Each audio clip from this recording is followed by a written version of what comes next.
सभी चीजों को हमने अपने संकल्प पत्र में समाहित किया है और ये हमारा घर घर तक पहुंचेगा। 23 जनवरी को मतदान होना है। निकाय चुनाव के लिए उत्तराखंड में बीजेपी ने अपना संकल्प पत्र जारी किया, लेकिन इस संकल्प पत्र की रिलीजिंग के दौरान बीजेपी संगठन के मुखिया महेंद्र भट्ट नदारद थे। सवाल ये कि क्या पार्टी में सब कुछ ठीक है? हम लोग अपना संकल्प पत्र प्रस्तुत करते हैं और निगमों की सरकार बहुत महत्वपूर्ण होती है। निकायों के विकास की दृष्टि से, वहाँ की सफाई व्यवस्था की दृष्टि से, एक विजन की दृष्टि से और आने वाले समय की चुनौतियों के लिए। इसलिए हमने 11 के 11 नगर निगमों का अपना संकल्प पत्र कि हम किस प्रकार से उन शहरों का विकास करेंगे, वहाँ का कूड़ा प्रबंधन करेंगे, वहाँ पर स्मार्ट सिटी की तर्ज पर किस प्रकार से वहाँ सीवरेज अन्य व्यवस्थाएं सुनिश्चित करेंगे, ग्रीन सिटी बनाएंगे, क्लीन सिटी बनाएंगे और हर दृष्टि से उस निकाय क्षेत्र में रहने वाले सभी लोगों को सभी सुविधाएं मिलें, एक अच्छा जीवन उनका हो।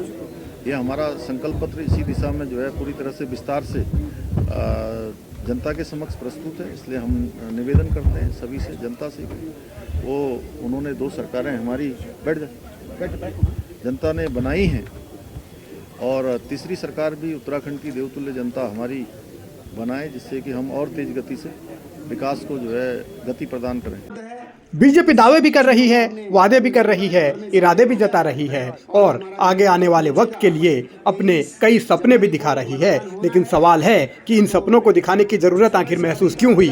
जब डबल इंजन पहले से ही है तो फिर यहाँ इतनी सारी समस्याएं होना क्या सरकार की नाकामी नहीं है? मैंने भाजपा का संकल्प पत्र देखा। ये संकल्प पत्र जिसने भी ड्राफ्ट किया है, ऐसा लग रहा है कि या तो उसके पास राजनीतिक दृष्टिकोण नहीं है या वो अल्पबुद्धि का व्यक्ति है। इसलिए क्योंकि ये छोटी सरकार के चुनाव हो रहे हैं, ये लोकल बॉडीज के चुनाव हो रहे हैं, लोग जो हैं स्थानीय मुद्दे सुनना चाहते हैं। इस संकल्प पत्र में भारतीय जनता पार्टी ने जिन मुद्दों को सम्मिलित किया है, एक भानुमति का पिटारा बना दिया।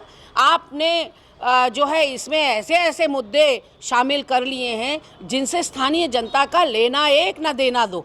आपने जो विधानसभा चुनाव में, जो लोकसभा चुनाव में अपना मैनिफेस्टो बनाया, उसी की नकल ये दिखाई पड़ रही है। शायद आपको पता नहीं है, ये स्थानीय चुनाव हैं और इसमें मुद्दे भी स्थानीय होने चाहिए। आपने स्थानीय लोगों के जीवन स्तर को बेहतर करने के लिए, उनके लाइफस्टाइल चेंजेस के लिए, उनको सुख सुविधाएं देने के लिए उनके वार्ड में, उनके क्षेत्र में क्या काम किए, ये आपको इसमें बताना चाहिए था। आप इसमें उज्ज्वला योजना भी डाले दे रहे हो, थूक जिहाद भी डाले दे रहे हो, लैंड जिहाद भी डाले दे रहे हो। तो कहीं ना कहीं इन मुद्दों का कम से कम स्थानीय मुद्दों से कोई लेना देना नहीं है। और जैसे ही ये जनता को मिलेगा, एक सरसरी निगाह डालने के बाद ये सीधे डस्टबिन में या कचरे की पेटी में जाएगा।